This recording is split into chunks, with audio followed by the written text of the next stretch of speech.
Hello viewers, welcome to 360 investing. आज एक बहुत ही इम्पॉर्टेंट टॉपिक, बहुत ही रिलेटेबल टॉपिक, एक कॉमन मैन, एक रिटेल ट्रेडर, आम इंसान के लाइफ में जो रिलेट करता है उसके ऊपर बात करने वाला हूँ। थंबनेल देख के समझ में आ गया होगा, एट्स कॉल्ड वोलैटिलिटी। वोलैटिलिटी मतलब जो मार्केट्स में अनरियलिस्टिक उतार चढ़ाव होते हैं, जब markets most of the cases में जब भी हम बोलते हैं अरे मार्केट बहुत वोलेटाइल है, मार्केट बहुत वोलेटाइल है, वो टाइम पे मार्केट नीचे गिर रहा होता है। बहुत सारे लोग डरे हुए रहते हैं और एक रिटेल इंसान, एक ट्रेडर हो या वो इन्वेस्टर हो, वोलेटिलिटी एक ऐसी चीज़ है कि जब वो मार्केट में बढ़ती है काफ़ी लोग नाराज़ हो जाते हैं, काफ़ी लोगों को लॉसेस झेलने पड़ते हैं, काफ़ी लोगों को समझ नहीं आता कि वोलेटिलिटी को कैसे मैनेज किया जाए, कैसे हैंडल किया जाए। सो आज इस वीडियो में मैं बेसिक से लेके एडवांस लेवल तक सभी वोलेटिलिटी की बात करने वाला हूँ। और वोलेटिलिटी को पहले हम समझेंगे, उसके बाद उसके रीजंस देखेंगे, उसके बाद मैं आपको कुछ टूल्स, टेक्निक्स बताऊंगा किस तरीके से आप वोलेटिलिटी को देख सकते हो, आप यूज़ कर सकते हो अपने ट्रेडिंग और इन्वेस्टमेंट को बेटर बनाने के लिए।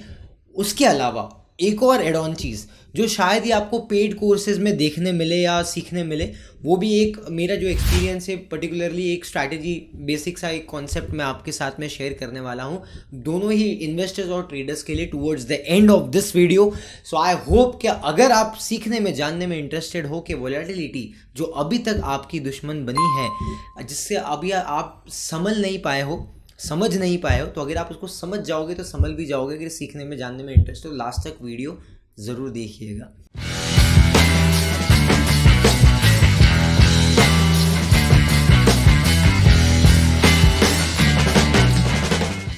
शुरू करते हैं। सबसे पहले समझते हैं बेस लेवल पे what is the definition of volatility. क्या होता है वोलेटिलिटी? तो एकदम सिंपल भाषा में, कोई भी स्टॉक में, इंस्ट्रूमेंट में या इंडेक्स में अनरियल मूवमेंट हो जाए या बहुत ज़्यादा ऊपर नीचे जाने लग जाए, दोनों साइड मूवमेंट, जैसा हम ऑलरेडी टुवर्ड्स द एक्सपायरी भी देखते हैं, कभी कभी बड़ा मूवमेंट आ गया।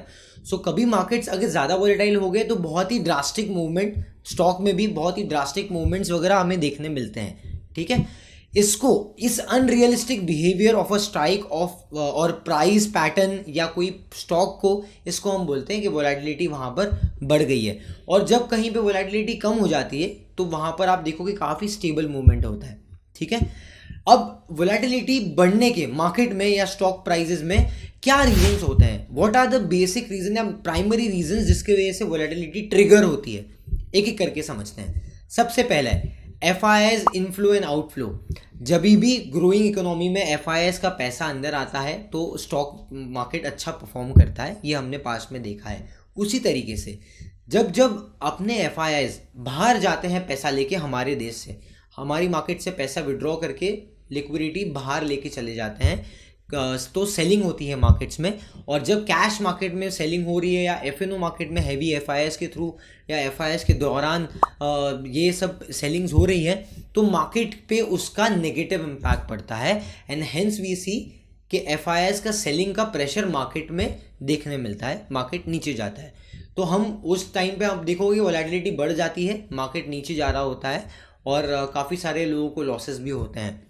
ठीक है, उसके अलावा आप देखोगे कि जब भी FIIs एग्जिट करते हैं, जब इंटरेस्ट रेट और आपका इन्फ्लेशन बढ़ जाता है, ये हमारा सेकंड पॉइंट है, सेकंड रीजन वाई आपका जो वोलेटिलिटी मार्केट में बढ़ जाती है। तो interest rate, basically we are in an economy where in everything is decided by the interest rates. So interest rate decide करता है काफ़ी सारी चीज़ें, हमारे पॉलिसी स्टांस, ये सब चीज़ें इंटरेस्ट रेट के थ्रू उसको नज़र रखते हुए डिसाइड की जाती है। इसका एक और पैरामीटर, इसका एक और एक इफेक्ट ये भी होता है कि इन्फ्लेशन भी हमें देखना पड़ता है। इन दोनों पे अगर मैं वीडियो बनाने जाऊं तो बहुत ही बड़ी वीडियो बनेगी। मैं आपको बेसिक क्रक समझा रहा हूं यहाँ पर कि इन्फ्लेशन जब बढ़ रहा है मतलब क्या, महंगाई बढ़ रही है। ठीक है, सो इसको एक केस स्टडी के थ्रू समझते हैं। देखिए, अगर मुझे आपको अच्छे से समझाना है तो मुझे केस स्टडी लेना ज़रूरी है। अगर मैं केस स्टडीज़ नहीं लूँगा तो आपको समझ नहीं आएगा। So just keep your mind open. और अगर नोट्स बनाना है तो it's very good, it will be good for you, आप नोट्स भी बना सकते हो। 2021 में क्या हुआ? Post pandemic lot of economies has announced their stimulus packages, जहाँ पर इन्फ्यूज़ किया गया बहुत ज़्यादा लिक्विडिटी इकोनॉमी में। ठीक है, वही इकोनॉमी में जब जैसे रिवाइवल आने लग गई तो फॉरेन इन्वेस्टर्स का पैसा इमर्जिंग मार्केट्स में भी आया और इंडिया में भी आया। लेकिन क्या हुआ 2022 में एंड में एफआईएस ने एग्जिट करना शुरू किया। उसके बाद यूक्रेन रशिया आया और क्योंकि इन्फ्लेशन भी बढ़ना शुरू हुआ वही उसी टाइम फ्रेम में, तो जैसे ही इन्फ्लेशन बढ़ना शुरू हो जाता है मतलब महंगाई बढ़ना शुरू हो जाती है। अब क्योंकि 2021 में ऑलरेडी लिक्विडिटी इन्फ्यूज़ की गई थी, लोगों के पास एक्सेस पैसा था जो बाजार में घूम रहा था, लिक्विडिटी अवेलेबल थी। अब सेंट्रल बैंक्स क्या करती है, जब भी इन्फ्लेशन बढ़ना शुरू हो जाता है तो जो एक्सेस लिक्विडिटी मार्केट में घूम रही है, अब सेंट्रल बैंक का ये काम है कि वो लिक्विडिटी को टाइट करना शुरू करें। और वो कैसे करते हैं tight?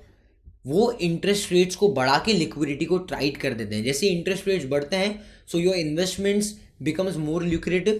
Most of the people would like to invest and park their money in some banks or in fact in some investment schemes, जिसके थ्रू मार्केट में जो पैसा रोल हो रहा है लिक्विडिटी में, बाइंग सेलिंग में, वो कहीं ना कहीं थम जाता है और इसके चलते इन्फ्लेशन कूल ऑफ हो जाता है। ये सिंपल भाषा में मैंने एक्सप्लेन करने की कोशिश की आपको।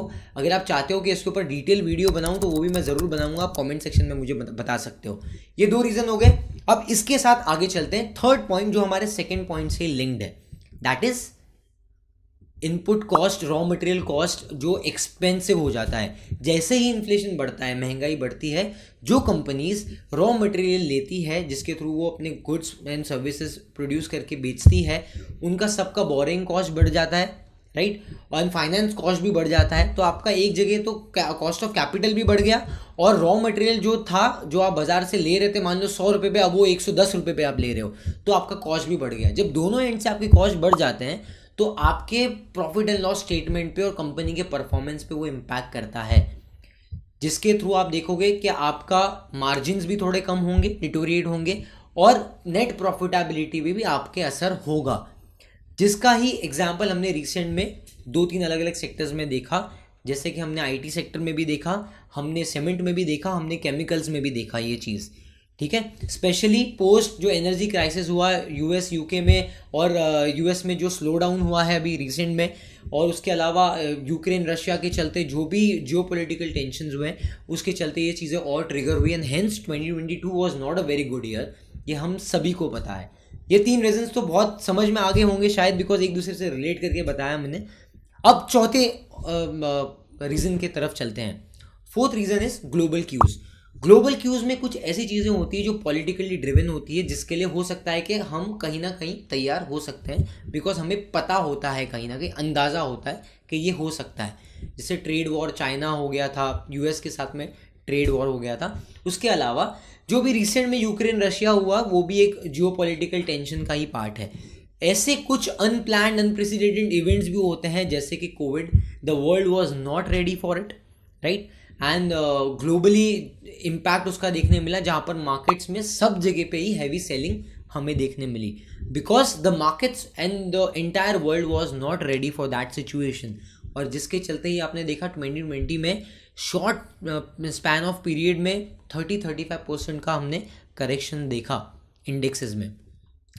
तो ये हमने ऑलरेडी देखा है। तो ऐसे टेंशन्स भी ट्रिगर करते हैं वोलेटिलिटी को। और जब मार्केट गिरता है, जैसे मैंने आपको ऑलरेडी बताया, ये थंब रूल है, जब भी मार्केट गिरता है in most of the cases आप देखोगे कि आपका वोलेटिलिटी बढ़ेगी, राइट, जिसका मैं प्रूफ आपको आने वाले टाइम में, अभी फिलहाल ये वीडियो के लेटर पार्ट में ही मैं आपको प्रूफ के साथ में चार्ट्स पे बताऊंगा टूवर्ड्स द एंड, ठीक है। सो बने रहिए। अब नेक्स्ट पॉइंट पे चलते हैं। स्कैम्स का आपने नाम सुना है, बहुत सारे अलग अलग केस स्टडीज देखी होगी। हर्षद मेहता स्कैम पिक्चर भी बहुत पॉपुलर हुई, मैंने भी देखी, आप सबने भी देखी होगी।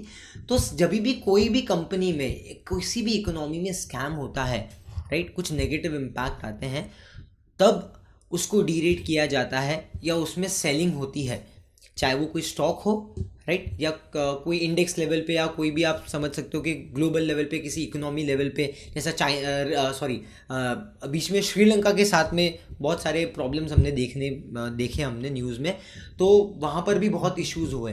तो कभी भी कोई भी इकोनॉमी में या किसी कंपनी में जब भी ऐसे कुछ प्रॉब्लम्स हुए जहाँ पर मैनेजमेंट के थ्रू या स्कैम किया है किसी ने बड़े लेवल पे, वहाँ पर आप देखोगे हमेशा ही सेल ऑफ आएगा। और कुछ केसेस में ऐसा भी हुआ, अगर मान लो नाम भी आ गया किसी कंपनी का, ऑल्दो हुआ है नहीं हुआ है that is a second thought, but then अगर नाम भी किसी का आ गया, ऐसे हिंडनबर्ग केस में आया, तो भी अडानी ग्रुप पे कितना बड़ा इम्पैक्ट आया हम सभी ने अभी रिसेंट में देखा है। ठीक है, उसके अलावा ऐसे बहुत सारे एग्जाम्पल्स है जो पास्ट में हुए। सत्यम कंप्यूटर्स के हुए थे, बहुत बड़ा स्कैम था। उसके बाद में हमने ILNFS 2018 में रिसेंट में देख लिया। उसके बाद हमने DHFL देख लिया, हमने येस बैंक देख लिया, हमने PC ज्वेलर देख लिया, हमने मनपसंद देख लिया, और कितने बता दूं, बहुत ज़्यादा ऐसे नेम्स मैं ले सकता हूं अभी फ़िलहाल। ये मैं आपको आइडिया दे रहा हूं कि जभी भी बोलने का मतलब क्या है, मुद्दा ये है जब मैनेजमेंट की वजह से या स्कैम्स के वजह से कंपनी का नाम खराब होगा, कंपनी के क्रेडिबिलिटी पे इशू आएगा, क्वेश्चन मार्क आएगा, तो मार्केट कोई फंडामेंटल, कोई बिजनेस एनालिसिस, कोई सपोर्ट रेजिस्टेंस कुछ नहीं देखेगा, स्टॉक प्राइस सिर्फ मारेगा और मतलब भगा भगा के मारा जाता है। मतलब 2018 में आपको याद होगा DHFL was one of the best scripts जो लोग चाहते थे कि उनके पोर्टफोलियो में हो। Lot of mutual funds were holding it, HNIs were holding it, institutions were holding it, and then what happened, बहुत सारे लोगों को लॉसेस हुआ है। आई नो म्यूचुअल फंड्स जिन्होंने लॉस बुक किया है, लॉसेस हुए हैं उन्हें भी। सो ये होता है। येस बैंक को भी बहुत ही ज़्यादा माना जाता था एक टाइम पे, अब कहाँ है, बॉटम पे। जितने लोगों के पास भी ये स्टॉक होगा, जिनके पास एग्जिट स्ट्रैटेजी रही होगी उस टाइम पे, उन्होंने एग्जिट कर लिया होगा। जिनके पास नहीं थी वो आज भी पोर्टफोलियोज में येस बैंक, DHFL शायद लेके बैठे होंगे। और एक बात हमेशा याद रखिए, मैं आपको मेरे कलेक्टिव एक्सपीरियंस, जितना भी मैंने इंटरेक्ट किया है, लोगों के साथ में काम किया है काफ़ी सारा, इतना साल से हम इस इंडस्ट्री में, लाइफ में मतलब यही चीज़ की है जब से पढ़ाई कंप्लीट की है उसके बाद। सो मैं आपको कलेक्टिव एक्सपीरियंस से बता सकता हूँ, जो भी 8-10 साल का मेरा एक्सपीरियंस है। जब भी कोई भी स्टॉक में ऐसा कुछ हुआ, उसके बाद में जब स्टॉक प्राइस गिरना शुरू होता है, कभी भी उसमें एवरेज मत कीजिए, घाटे का सौदा है ये बहुत। कभी भी लॉस मेकिंग कंपनी या ऐसे कुछ मैनेजमेंट ड्रिवन कंपनी जहां पर नेगेटिव इम्पैक्ट है, उसके ऊपर कभी भी बेट मत कीजिए, कभी भी नीचे में एवरेज मत कीजिए। लोगों को लगता है एवरेज करूंगा प्राइस नीचे आ जाएगा, बाद में कभी ना कभी ऊपर जाएगा, मैं बेच दूंगा। किसी को नहीं पता कितना टाइम लगेगा। It's better you stay away from it till the time वो रिवर्स होना शुरू नहीं होता है। ठीक है, तब तक आप उससे थोड़ा दूरी बनाइए रखें। आगे चलते हैं। नेक्स्ट कम्स जो पेनी स्टॉक्स होते हैं, छोटे छोटे ऑपरेटर ड्रिवन पेनी स्टॉक्स होते हैं, जिसका आपको फेक एडवर्टीजमेंट, मैसेज, एडवर्टीजमेंट ये सब आता होगा। बहुत लोग आसानी से फंस जाते हैं, जहाँ पर वो बोलेगा कि 6 रुपये का स्क्रिप्ट है, 6 महीने का टारगेट है, 100 रुपया हो जाएगा, आपको बाय करना है अभी जल्दी। एंड देन वो ये भी बताएगा मतलब मैं समझता हूँ आयरनी इज कि वो ये भी आपको बताएगा कि आपको कितना क्वांटिटी बाय करना है। क्यों भाई, who are you to tell me कि कितना क्वांटिटी बाय करना है? आपका पोर्टफोलियो, आपका वो बिहेवियर है या नहीं स्मॉल कैप में, मिड कैप में, या मैं समझता हूँ पेनी स्टॉक्स में इन्वेस्ट करने की आपको समझ है या नहीं, उसको नहीं पता। आपका रिस्क एपिटाइट क्या है उसको नहीं पता। Whether you are a conservative investor और you are a aggressive investor, उसे नहीं पता। Then who is he to suggest you कि आपको इतना क्वांटिटी बाय करना है? क्योंकि अगर वो क्यों करता है पता है, अगर वो आपको ज़्यादा क्वांटिटी दिलाएगा नहीं तो स्टॉक प्राइस चलेगा कैसे? फिर हाइट पे जाके उसको डंप कर दिया जाएगा और सर्किट लगते लगते स्टॉक नीचे आ जाएगा और फिर आप लॉस कर लोगे बहुत बड़ा। उसके बाद में आपका विश्वास मार्केट से उड़ जाएगा और आप 10 लोगों को बोलोगे कि मार्केट गैम्बलिंग है, मार्केट गलत है, मार्केट सट्टा बाजार है और इसमें ट्रेड नहीं, इन्वेस्ट नहीं करना चाहिए।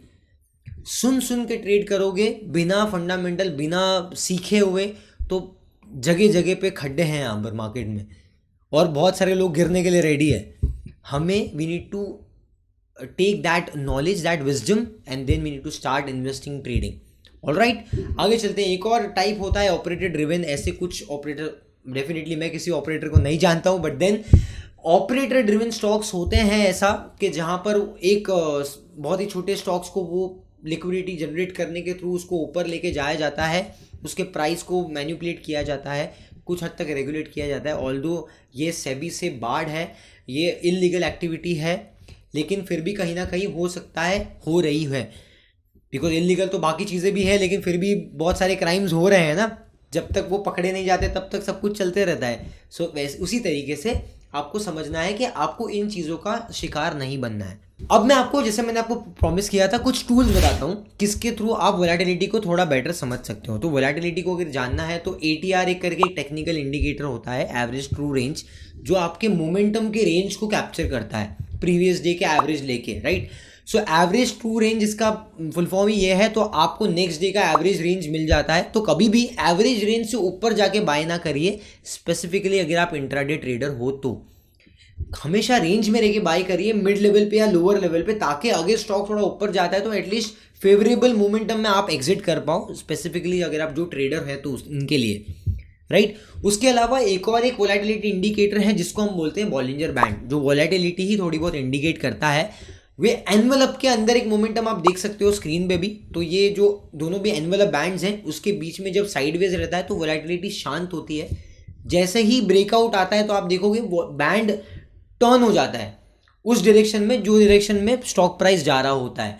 सो वोलेटिलिटी भी इंक्रीज होती है, मोमेंटम भी इंक्रीज होता है, and then you can see a positive move. तो एज पर द बैंड जहां पर वो टर्न होता है उसके हिसाब से आपको मोमेंटम का अंदाजा हो जाता है कि इस साइड में मोमेंटम जाने वाला है। इसके थ्रू भी आप थोड़ा वोलेटिलिटी का अंदाजा लगा सकते हो। ऐसा भी होता है कि बॉलिंजर बैंड एकदम स्क्वीज होते जा रहा है, साइडवेज होते जा रहा है, फिर कहीं ना कहीं ब्रेकआउट आएगा।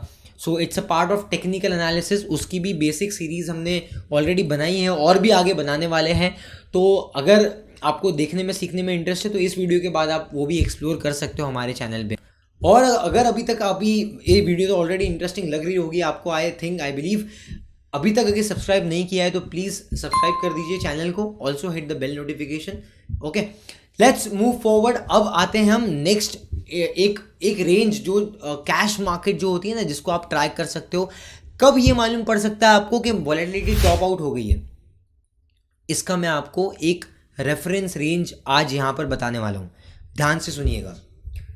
हम है ना केस स्टडी, जैसे मैंने आपको अभी तक के केस स्टडी के साथ में एक्सप्लेन किया है ताकि आपके लिए थोड़ा इजी हो समझना, वापस केस स्टडी लेते हैं। 3 चीज़ लेते हैं, 2000 का .com बबल, 2008 का लीमन क्राइसिस, 2020 का 2020 का पेंडेमिक, ठीक है। ये तीनों ही टाइम में मार्केट में बहुत ही भारी गिरावट, ह्यूज सेलिंग देखने मिली हमें, राइट। तो जब भी मार्केट गिरता है वोलेटिलिटी बढ़ती है, ये हमने ऑलरेडी पहले ही थंब रूल हमने समझ लिया, सीख लिया। वोलेटिलिटी बढ़ती है तो अब क्वेश्चन आता है, आप मुझे बोलोगे अजीम कितना वोलेटिलिटी पे मैं बोलूँ कि अभी ये टॉप हो गया। इसका रेंज है, जब भी मार्केट में बड़ा इवेंट आता है, बड़ा फॉल आता है, मैक्सिमम टाइम आपका वोलेटिलिटी 75 से 85 के बीच में अप्रॉक्स वो रेंज में टॉप आउट हो गया है। जब भी बड़ा इवेंट आता है 75 से 85 के आसपास, 85 के आसपास टॉप आउट हो गया है आपका रेंज। ये आप जाके बड़े बड़े इवेंट्स के फॉल में जाके देख सकते हो अभी तक जो इंडियन मार्केट्स में हुआ है। उसके अलावा ऑन दी अदर हैंड जब भी कोई शॉकर्स आते हैं, short term medium term shockers आते हैं, शॉर्ट टर्म शॉकर्स आते हैं, जैसे डीमॉन, उसमें भी मार्केट गिरा, राइट। 2015 में चाइना डिवैल्यूएशन, उसमें भी मार्केट गिरा, 10 महीने तक approximately markets for under performing.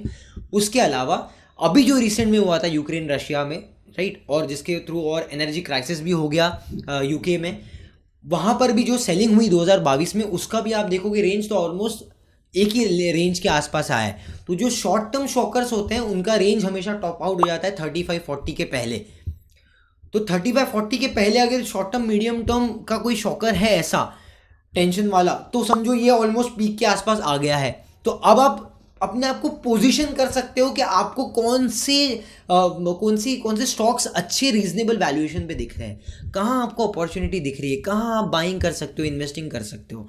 Because बहुत सारे लोगों को ये पता ही नहीं है कि गिरने में कितना गिरेगा, टॉप आउट तो कितना टॉप आउट होएगा, कहाँ बॉटम फाउंड होगा। तो जब ये पता ही नहीं है मेरा भाई, तो कैसे होगा, एंटर कहाँ करोगे, पता तो होना चाहिए ना। इसलिए मैंने आपके साथ में एक रेंज आपके साथ में शेयर किया है। आप जाइए इसको चार्ट्स पे जाके, इंडिया विक्स के चार्ट्स पे भी जाके देख सकते हो कौन से साल में कितना टॉप आउट हुआ। और अगर आपको और कोई डाउट्स है तो कमेंट सेक्शन में ज़रूर बताइए। तो जैसे हमने सीखा कि मार्केट में जब वोलेटिलिटी बढ़ती है तो इंडिया विक्स जो है, ठीक है, वो भी बढ़ता है, मार्केट नीचे जाता है, इंडिया विक्स बढ़ता है। जब मार्केट ऊपर जा रहा होता है, स्टेडली मोमेंटम में ऊपर जा रहा होता है, आप देखोगे यहाँ पर चार्ट पे भी मैं मेरी टीम को बोलूँगा आपको यहाँ दिखा दे कि मार्केट स्टेडली ऊपर जा रहा है और इंडिया विक्स देखो आस्ते आस्ते कूल ऑफ होकर नीचे की तरफ जा रहा है, राइट। तो मतलब वोलेटिलिटी जब शांत हो रही है तो मोस्ट ऑफ द केस में मार्केट स्टेडली ट्रेंडिंग पैटर्न में या ट्रेंडिंग मोमेंटम में ऊपर की तरफ जाएगा। अब जैसे मैंने आपको बताया था स्टार्टिंग में, ऑप्शन ट्रेडर्स के लिए भी यहाँ पर मैं आज कुछ शेयर करने वाला हूँ, एक बताने वाला हूँ। तो एक कॉन्सेप्ट मैं आपको बताना चाहता हूँ। उससे पहले हम समझ लेते हैं, पहले ऑप्शन जो लोग ट्रेड कर रहे हैं उनके लिए ट्रैक करना ऑप्शन चेन एनालिसिस में एक बहुत ज़रूरी चीज़ है, जिसको हम बोलते हैं इम्प्लाइड वोलेटिलिटी। इम्प्लाइड वोलेटिलिटी मतलब प्रोबेबिलिटी और प्रोबेबिलिस्टिक व्यू होता है, एक मोमेंटम होता है। तो हायर मोमेंटम जहाँ रहेगा, हायर आईवी जहाँ रहेगा, मतलब उसका प्रोबेबिलिटी या उसका मोमेंटम उतना फास्ट है। और एट टाइम्स आप देखोगे जब वोलेटिलिटी ज़्यादा होती है तो प्रीमियम भी बढ़ जाता है, क्योंकि वोलेटिलिटी अगर ज़्यादा है तो ही तो मोमेंटम ज़्यादा होगा, और मोमेंटम ज़्यादा होगा तो ही आपका प्रोबेबिलिटी और आपका एक कंडीशन होता है कि कोई भी strike price in the money हो सकता है या नहीं हो सकता है, तो उसके चांसेस बढ़ जाते हैं। Hence higher volatility also leads to a bit of premium hike in the strike prices, जो भी आप स्ट्राइक प्राइस बाय कर रहे हो, सेल कर रहे हो, एनी विच वेज, ठीक है। तो यहाँ पर इम्प्लाइड वोलेटिलिटी को ट्रैक करना जरूरी है। अब इम्प्लाइड वोलेटिलिटी में चेंजेस होते हैं, वो कौन से बेसिस पे होते हैं, ध्यान से सुनिएगा। 3 चीज़ें होती हैं यहाँ पर, 3 चीज़ें इम्प्लाइड वोलेटिलिटी में, 3 चीज़ें होती है। नंबर 1 होता है कि अगर कोई नई फ्रेश पोजीशन बन रही है तो आईवी पे इम्पैक्ट आएगा। कोई बनी हुई पोजीशंस ऑलरेडी है मार्केट में, प्रॉफिट बुकिंग हो रही है या एग्जिट हो रही है पोजीशन, चाहे वो प्रॉफिट हो चाहे लॉस में हो, लेकिन अगर कोई पोजीशंस एग्जिट हो रही है तो भी आईवी पे इम्पैक्ट आएगा। या तो कोई भी हेज कर रहा है पोजीशंस, हेजिंग पोजीशंस क्रिएट कर रहा है तो भी आपका आईवी पे इम्पैक्ट आएगा। तो आईवी पे आपको ट्रैक करने के लिए आपको ये समझना है कि आईवी को तो ट्रैक करना है, उसके अलावा आपको ये 3 फ्रेमवर्क्स ध्यान में रखने हैं कि ये 3 चीज़ें पॉसिबल है। अब आईवी को किस तरीके से ट्रैक करोगे, पिछले दिन का जो क्लोजिंग रहेगा आईवी का, उसको आप एक रेफरेंस रेंज ले सकते हो और नेक्स्ट दिन आपको ट्रैक करना शुरू करना है। मान लो कल के दिन पे 10 पे आईवी क्लोज हो गया, अगले दिन आप जाते हो तो आपको हर 5-5 मिनट से, 2-2 मिनट से, 10-10 मिनट से, जिसमें भी आप कंफर्टेबल हो, आप आईवीज को ट्रैक कर सकते हो कि आईवी क्या हो रहा है। क्या आईवी बढ़ रहा है, 10 से 10.5 हो रहा है या 9.5 हो रहा है। बेसिस ऑन दैट आप कंक्लूजन निकाल सकते हो। तो आपको आईवी ट्रैक करना होता है कॉल साइड में भी, पुट साइड में भी, कि कहाँ पर बढ़ रहा है, कहाँ कम हो रहा है। अब इसको कैसे समझना है ये भी मैं आपको बताता हूँ। एग्जाम्पल, जब भी मैं ये बहुत ही इंपॉर्टेंट चीज़ बता रहा हूँ, मैं ट्रस्ट मी, मैं आपको ये बता रहा हूँ, ये चीज़ आपको शायद ये पेड कोर्सेज में भी लोग नहीं सिखाएंगे। अगर किसी ने सीखा होगा कहाँ पर तो it's very good, but then most of the people don't know this, जो आपको यहाँ पर फ्री ऑफ कॉस्ट मिल रहा है। ध्यान से सुनिए और चाहिए तो इसको नोट भी कर सकते हो। आईवी जब कोई भी फ्रेश पोजीशन बन रही होती है बाई साइड पे, जब बड़े प्लेयर्स कॉन्फिडेंट है कि मार्केट ऊपर जाने वाली है, they will buy calls. If they are confident enough कि मार्केट तो हम नीचे ले जाएंगे and they are confident about it, तो लोग they will buy puts, right. It's very clear. तो जब भी एक साइड में कॉल बाइंग या पुट बाइंग हो रही होगी, वो साइड पे आपको आईवी बढ़ता हुआ मिलेगा, और दूसरे साइड पे ऑब्वियसली नहीं होना चाहिए, मतलब काउंटर में पोजीशन ज़्यादा मूवमेंट नहीं होना चाहिए, तभी तो एक साइड बढ़ेगा ना। तराजू में एक साइड नीचे कब जाता है, जब पल्ला जिसका भारी होता है, राइट। सो वो आपको देखना होता है। ऑन दी अदर हैंड, अगर पोजीशन राइटिंग की बन रही है, जैसे हम हमेशा देखते हैं, जब ऑप्शन चेन एनालिसिस वाले वीडियो में भी मैंने ये चीज़ समझाई है, अगर आपने नहीं देखा है तो वापस आप हमारे प्लेलिस्ट में जाके ऑप्शन चेन एनालिसिस का वीडियो देख सकते हो। तो जब भी मैं ये बोल रहा था कि राइटिंग की पोजीशन बनती है, हम कभी भी ये एजम्पशन करते हैं कि बड़े प्लेयर्स हमेशा मोस्ट ऑफ द केस में राइटिंग करते हैं। तो जब राइटिंग हो रही होती है तो वहाँ पर आईवी आपका स्क्वीज होगा, आईवी में मोमेंटम नहीं होगा, प्राइस नॉर्मली कंसोलिडेट हो रहा होगा और आईवी भी कंसोलिडेट हो रहा, तो वो टाइम पे आप ये अज्यूम कर सकते हो या एक समझ सकते हो कि यहाँ पर राइटिंग एक्टिविटी चल रही है। उसके और भी अलग अलग पैरामीटर्स होते हैं, but this is one of them. तो मैंने इस वीडियो में आईवी के थ्रू, वोलेटिलिटी के थ्रू आपके साथ में शेयर किया है ये चीज़, तो हमेशा आपको ये याद रखना है, ठीक है। सो इम्प्लाइड वोलेटिलिटी इस तरीके से आपको हेल्प करता है कि कहाँ पोजीशंस राइटिंग की बन रही है, बाइंग की बन रही है। बहुत ही इंपॉर्टेंट चीज़ है implied volatility for option traders specifically. So guys, अगर अभी तक यहाँ तक वीडियो देख लिया है और वीडियो को लाइक नहीं किया तो प्लीज़ लाइक कीजिए, ताकि यूट्यूब को पता चले कि ये वैल्यूएबल कंटेंट है जो लोगों तक पहुँचना चाहिए। That's how will be able to reach more audience and will try and make more valuable content for you guys. आपके पास कोई भी सजेशन है तो कमेंट सेक्शन में ज़रूर बताइए। वीडियो को अगर अभी तक चैनल को सब्सक्राइब नहीं किया है तो प्लीज़ सब्सक्राइब कीजिए, also hit the bell notification and keep learning, keep growing with 360 investing. Thank you. See you in the next video.